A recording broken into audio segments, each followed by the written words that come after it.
I'm Rekha Shankar, and I'm here to show you my black sesame butter recipe, which is a riff on PB&J that I'm calling sesame butter and mango curd sandwich cookies. Rolls off the tongue, doesn't it?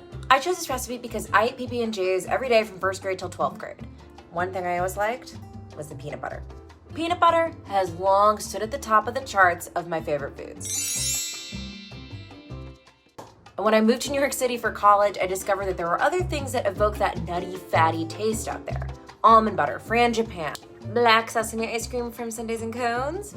Yeah, New York taught me that this world of nut and seed butter has an adult upper echelon. And in that upper echelon, black sesame might be like the daddy. Another thing I shamefully discovered only in adulthood was mangoes. I know, because I'm Indian, blah, blah, blah. But when I'd go to India as a kid and people gave me mangoes, I never wanted them. I thought they were too sweet. Something about the flavor or being forced to eat a whole one by an auntie didn't sit with me.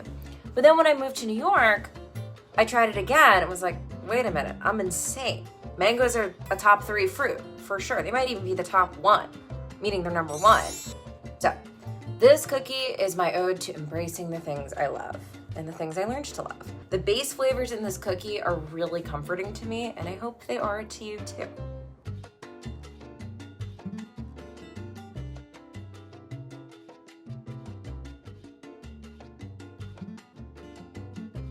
So, the cookie recipe I used is from Bianca Zapadka, so check out their website, it's awesome. So first up, you wanna mix all the dry ingredients into a bowl.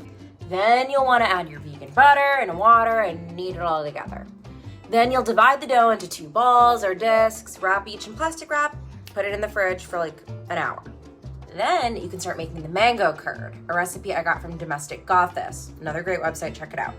So combine your mango, coconut milk, castor sugar, cornstarch, lime juice, blend it up till it's smooth, and you can even sieve it afterwards to make sure it's smooth. This recipe is vegan, uh-oh. Then add your coconut oil after you take it off the heat, and it'll be even smoother. Let that cool in a separate container. Then you can make the black sesame cream cheese frosting by combining the black sesame butter with cream cheese. I used a vegan cream cheese from Kite Hill I really like, and some powdered sugar, and mixing it all together. You can do it to taste. I liked it a little more on the savory, nutty side. You might want it sweeter if you're a sick freak. Then maybe your dough is chilled by now, which would be rad. So you can preheat the oven to 350, take your dough out of the fridge and roll it onto a piece of parchment. You can actually double up the parchment on the bottom and the top to just make it a little easier for your rolling pin to get through. Then take some cookie cutters, cut your cookies into circles. If you wanna kinda have the little peephole on the top of the cookie, you can use a smaller circle shape to cut out a little tiny ring in the middle of your cookie. If you wanna see an example of what I mean this. Once you've cut out all your cookies, and if you're doing the peephole thing, make sure you have an even number of peephole cookies to non-peephole cookies. You can put that on parchment paper and put it in the oven for about 10 minutes. Once they're done, let those cool for like half an hour. If you want more black sesame flavor and a little chocolate, you can make a black sesame chocolate topping by microwaving some baking chocolate. Pop it in the microwave for like 30 seconds, a minute, something that's like stirrable but not totally melted maybe. Put some powdered sugar in it and a little bit of that black sesame butter. Stir it up to taste, and you can actually dip your peephole shaped cookies like this into the chocolate and pop that in the fridge and let it cool and set. And you can even, before you do that, put a little bit of black sesame on top as like sprinkles before you pop it in the fridge. That could be really cute.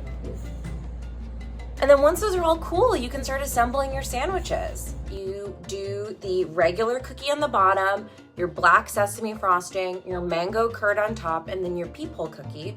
Or if you did the chocolate topping, take that chocolate topping peephole cookie, add it to the fridge, put that on top, and then boom, you got a little Pan-Asian elevated school lunch.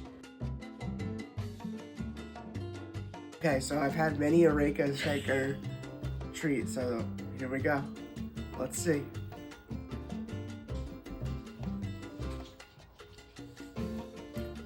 Okay.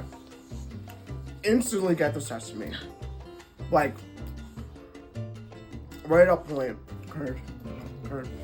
Very, like, sesame is A+ #1 right at the top. I can really taste it. And the mango's nice too. I go for bite 2. You know, it might look a little squidgy because I cut it in half, but let's see.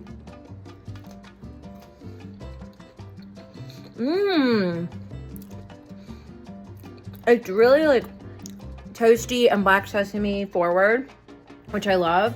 I might go in for a second bite. Sorry. And honestly, I might put more mango curd because that tartness is so nice. I hope you enjoyed the recipe, or at least get yourself a jar of Rooted Fair black sesame butter. Thank you guys so much for tuning in.